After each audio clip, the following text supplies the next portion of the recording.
دوستو، common wealth Games میں gold medal جیتنے پر پاکستان اسپورٹس بورڈ نے ارشد ندیم کے لیے 50 لاکھ روپے انعام کا اعلان کیا ہے۔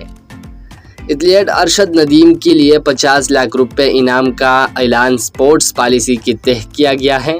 اس کے علاوہ جنگ کے مطابق ڈی جی اسپورٹس بورڈ کا کہنا ہے کہ ارشد ندیم کو جنوبی افریقہ میں ٹریننگ دلوانے کا فائدہ ہوا۔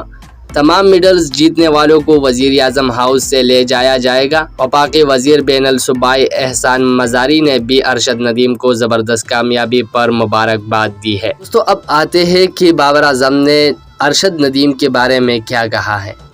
پاکستان کرکٹ ٹیم کی کپتان بابر اعظم نے ارشد ندیم کو گولڈ میڈل جیتنے پر مبارکباد دی ہے۔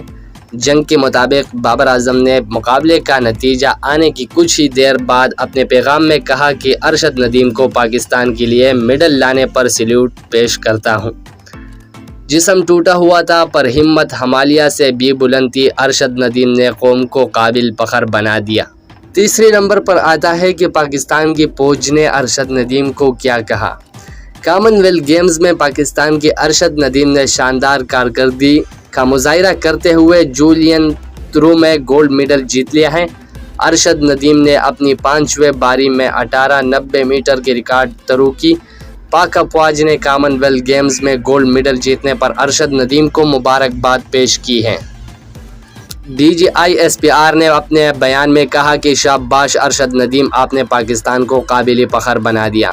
دوستو، آپ اس ویڈیو کے بارے میں کیا کہنا چاہتے ہو؟ کمنٹ سیکشن میں اپنا رائے ضرور دے دیجیے۔ شکریہ۔